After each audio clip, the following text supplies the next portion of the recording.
Assalamualaikum dan salam sejahtera. Kali ini bertemu lagi dengan Cikgu Hafizah dalam channel YouTube Cikgu Hafizah. Sebelum tu, Cikgu nak mengajak anda semua, jom support channel Cikgu untuk membolehkan Cikgu terus berkongsi ilmu-ilmu yang bermanfaat insya-Allah. Jadi jangan lupa like, share dan subscribe channel Cikgu Hafizah. Okey, untuk kali ini kelas atas talian bersama dengan kaunselor Cikgu Hafizah. Cikgu akan berkongsi tajuk kemahiran kaunseling dan konten ini dibuat khusus ya untuk PRS tahap sulung. Bagi seseorang PRS yang berada di tahap sulung, sebelum mendapat sijil pencapaian anugerah tahap sulung, anda perlu menguasai beberapa kemahiran. Anda sebenarnya telah pun mula mempelajari kemahiran asas PRS ya ketika anda berada di tahap muda. Dan di tahap sulung ada 5 kemahiran kesemuanya. Kemahiran yang pertama adalah kemahiran beri respon. Yang kedua adalah kemahiran meneroka. Yang ketiga, kemahiran membuat refleksi. Yang keempat, kemahiran mengenal pasti masalah klien. Yang kelima, kemahiran membincangkan alternatif dan membuat keputusan. Baik, mari kita dengar apakah kemahiran memberi respon. Kemahiran memberi respon adalah untuk PRS memberikan respon yang berkesan pada ketika sesuatu sesi perhubungan menolong dilaksanakan. Anda sebagai seorang PRS harus mendengar dengan peka, aktif dan berempati. Okey, yang kedua, anda memberi respon dengan tujuan untuk menggalakkan klien terus bercerita dan anda memberikan dorongan minima dengan menggunakan separa-separa bahasa ketika klien anda menceritakan masalah. Contoh yang bila klien cerita masalah kepada kita, kita tidak banyak bercakap untuk memberikan dorongan minima. Kita menggunakan separa bahasa seperti, oh, okey. Lagi? Teruskan. Kemudian apa yang jadi? Nampak tak? Kita sedikit sahaja bercakap menggunakan separa bahasa, kita melihat klien kita, kita mengangguk untuk memberikan dorongan minima. Itu adalah satu bentuk kemahiran beri respon ketika klien anda menceritakan masalah. Yang ketiga, anda beri ruang agar klien anda tadi rasa dirinya, luahannya didengari dan difahami. Okey? Mari kita lihat video ini dan kita lihat bagaimana kemahiran respon diberikan ketika sesebuah sesi perhubungan menolong dilaksanakan. Satu tempat yang orang tak kenal saya rasa saya boleh perform. Saya takut bila sekarang ni jadi macam sekat-sekat, macam nak buat apa takut orang label, orang kenal kita, orang tahu muka kita. Sedangkan kita dah berubah, kita dah lebih daripada tu. Tapi bila ada orang attack kita benda tu. Weh, buat apa? Buat je ni. Aku geram ni baru ada kejadian kat kelas hantar dalam kelas tadi. Saya pun nampak macam marah aku. Memang marah. Aku marah. Ajak kawan-kawan kita. Buka tok sekot dalam beg sekolah aku. Buka tok. Hari ni kan April Fool. Oh, April Fool. Hang tak ada. Okey, kita nampak ya, yang menjadi PRS tadi melihat kepada klien, mendengar, mengganggu dan menggunakan separa bahasa sebagai tujuan memberi dorongan yang minima supaya klien terus bercerita. Okey, seterusnya yang kedua, kemahiran meneroka. Apa yang dimaksudkan dengan kemahiran meneroka dan untuk apa kemahiran meneroka perlu dikuasai oleh seorang PRS ketika sesi perhubungan menolong? Kemahiran meneroka ini adalah bertujuan untuk betul-betul faham secara mendalam apa isu, apa luahan, apa masalah klien. Okey. Yang kedua, sekiranya kita PRS tidak meneroka betul-betul, kita tidak faham apa sebenarnya masalah klien. Kemudian, semasa kita meneroka, PRS menggunakan banyak kemahiran lain yang telah dipelajari semasa PRS tahap muda, iaitu kemahiran mendengar, okey, Kemahiran memberi respon yang cikgu sebutkan tadi. Kemahiran bertanya, sama ada bertanya soalan terbuka atau tertutup. Ingat lagi kan? Soalan terbuka contohnya, apa yang kamu rasa hari ini? Apa yang jadi sebenarnya? Soalan terbuka yang menjadi banyak jawapan. Ataupun soalan tertutup, sedih ke? Okey ke tak ni? Soalan tertutup.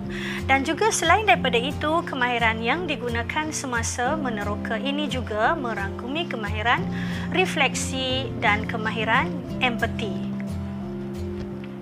Mari kita lihat video ini bagaimana PRS menggunakan kemahiran meneroka ketika sesi perhubungan menolong. Baik, sekolahnya sikit boleh? Boleh. Start apa gila? Saya isap okok hutan satu. Start okok tu macam dari mana? Saya duduk lepak dengan kawan lah. Kawan yang ajak saya isap okok kan. Tapi dia pun ajak kot isap dadah, tapi saya fikir kot dadah ni macam bahaya sangat. Cuma rokok lah. Tapi itulah mak ayah marah lagi. Okey, nampak ya? PRS memberikan soalan untuk mencetus klien terus bercerita dan kemudian PRS mendengar. PRS meneruskan lagi dengan soalan, klien bercerita dan PRS menggunakan kemahiran memberi dorongan minima menggunakan separa-separa bahasa. Okey. Baik, yang ketiga, kemahiran membuat refleksi. Kemahiran ini digunakan untuk menunjukkan sejauh mana seorang PRS itu faham apa yang diluahkan oleh klien. Yang kedua, PRS menyebut kembali. Okey, menyebut kembali apa yang telah diluahkan oleh klien tadi sepanjang perhubungan menolong. Contoh refleksi perasaan. Okey, macam ni ayatnya. Nampaknya awak ni kecil hati ya dengan kata-kata mak awak seperti yang awak sebut tadi. Itu kita menyatakan kembali perasaan klien dan kita tunggu. Kalau apa yang kita buat refleksi itu betul, klien akan menjawab, ya betul. Okey, itu tujuan dia. Kenapa kita buat refleksi? Tujuan untuk membuatkan klien rasa kita faham apa luahannya. Tadi refleksi perasaan ya. Baik, yang keempat, kemahiran mengenal pasti masalah. Sebagai seorang PRS, anda perlu belajar dan menguasai kemahiran mengenal pasti masalah supaya anda tidak salah tafsir. Bimbang, klien sebenarnya ada masalah lain tapi anda faham klien ada masalah lain. Jadi salah tafsir telah dibuat, kemudian anda gagal membantu klien tadi. Kemahiran mengenal pasti masalah ini dibuat selepas kemahiran meneroka anda laksanakan. Selepas habis meneroka secara mendalam masalah klien, barulah anda boleh kenal pasti apa sebenarnya masalah klien itu tadi. Gunakan kemahiran parafrasa yang anda belajar dalam PRS tahap muda, iaitu anda nyatakan kembali segala yang diluahkan oleh klien sebelum ini, merangkumi apa masalah dia sebenarnya, apa perasaan yang dia alami, termasuklah mimik muka, ekspresi wajah klien ketika klien membuat luahan kepada anda sebagai seorang PRS. Barulah akhirnya anda dapat mengenal pasti apa masalah klien yang sebenarnya. Dan bila anda sebut masalah itu kepada klien, anda perlu dapatkan kepastian daripada klien biar dia mengesahkan, ya, itu masalah yang dia hadapi. Okey, yang kelima, kemahiran membincangkan alternatif dan membuat keputusan. Ini yang akhir, iaitu anda sebagai seorang PRS akan membimbing klien anda untuk membincangkan alternatif setelah masalah klien tadi telah dikenal pasti. Apa alternatif yang ada, anda bimbing, bincang satu demi satu dengan klien anda.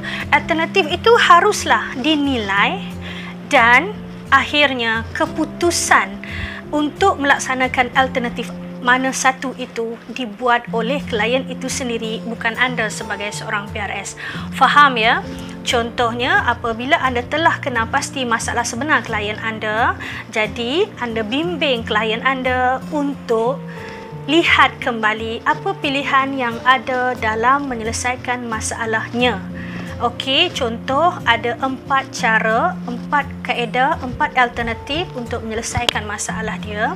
Kita bimbing untuk membincangkan satu demi satu alternatif yang ada dan akhirnya klien membuat keputusan alternatif mana yang akan dipilih untuk menyelesaikan masalah dia, kerana dia akan lihat alternatif yang mampu dia laksanakan sesuai dengan keupayaan dirinya dan kehidupannya. Boleh? Itu saja daripada cikgu untuk kali ini, video pembelajaran kemahiran kaunseling bagi PRS tahap sulung. Baik, seperti biasa di akhir video pembelajaran, cikgu akan susulkan dengan soalan supaya dapat menguji sejauh mana kefahaman anda dalam video pembelajaran cikgu. Baik, yang pertama, nyatakan kepentingan kemahiran memberi respon. Yang kedua, berikan satu contoh kemahiran membuat refleksi. Yang ketiga, nyatakan mengapa kemahiran meneroka sangat penting dalam sesebuah perhubungan menolong. Dan yang keempat, nyatakan kemahiran-kemahiran yang digunakan semasa proses penerokaan. Itu saja daripada cikgu kali ini. Cikgu harap video ini memberi manfaat yang besar kepada anda sebagai seorang PRS, mungkin juga sebagai seorang PRD, mungkin juga sebagai guru bimbingan dan kaunseling yang merupakan jurulatih dan pembimbing PRS di sekolah masing-masing. Jadi cikgu harapkan sampaikanlah ilmu ini kepada mungkin anak didik dan kawan-kawan PRS junior yang lain. Dan jangan lupa support channel YouTube Cikgu Hafizah untuk memberi dorongan kepada cikgu terus berkongsi ilmu-ilmu yang berfaedah. Jadi jangan lupa like, share dan subscribe channel YouTube Cikgu Hafizah. InsyaAllah kita jumpa lagi dalam video pembelajaran yang akan datang. Assalamualaikum warahmatullahi wabarakatuh dan salam sejahtera.